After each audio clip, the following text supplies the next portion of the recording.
Pour sa 34e saison, Fort Boyard a visiblement décidé de ne pas épargner ses candidats. Et ce samedi 15 juillet, sur France 2, Élodie Gossuin a pu le constater. Alors qu'elle prenait part à une épreuve en duo aux côtés d'Erika Moulet, afin de récolter un troisième indice, la reine de beauté a été confrontée à sa phobie, les serpents. Une situation que cette dernière a eu du mal à gérer.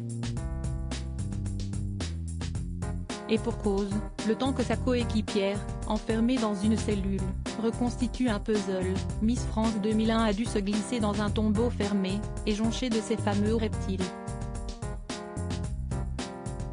De quoi lui causer une violente crise de panique et de larmes. Non sans peine, la journaliste a réussi à reconstituer le puzzle, ce qui a permis à la Picarde de 42 ans de finalement être libérée. Malgré leur retour auprès de leurs camarades, la coach vocale de la dernière édition de la Star Academy, émission diffusée sur TF1, Adeline Tounayouti, et le médecin et chroniqueur radio Jimmy Mohamed, l'épouse de Bertrand Lacherie a eu du mal à arrêter de pleurer.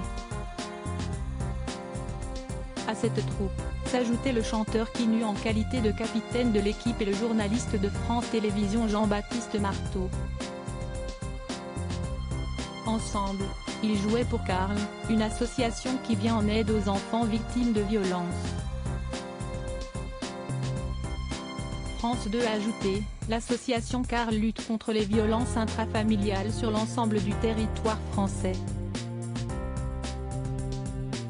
Pour ce faire, elle propose un accompagnement psychologique, juridique et social aux enfants victimes, ainsi qu'aux parents protecteurs. Ça lui tenait à cœur et je ne pouvais pas refuser.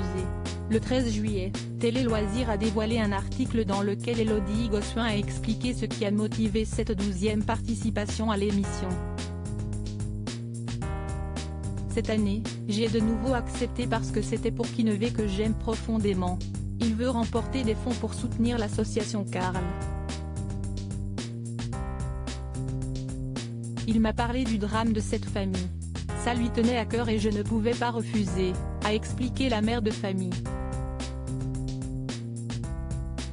Aussi, celle qui a été Miss Europe est revenue sur l'épreuve visiblement angoissante, qu'elle a vécue au sein des murs du Fort Charentais. Psychologiquement, c'est l'épreuve la plus douloureuse parce que ça mêle plein de choses inconscientes. Ça a duré une éternité, et ça a été terrible à vivre. En même temps, avec le recul, c'est très thérapeutique, a-t-elle conclu. Interview, Élodie Gossuin dans Fort Boyard, mes enfants rêveraient de venir avec moi. Article écrit en collaboration avec 6 médias. Crédit photo, capture d'écran France 2.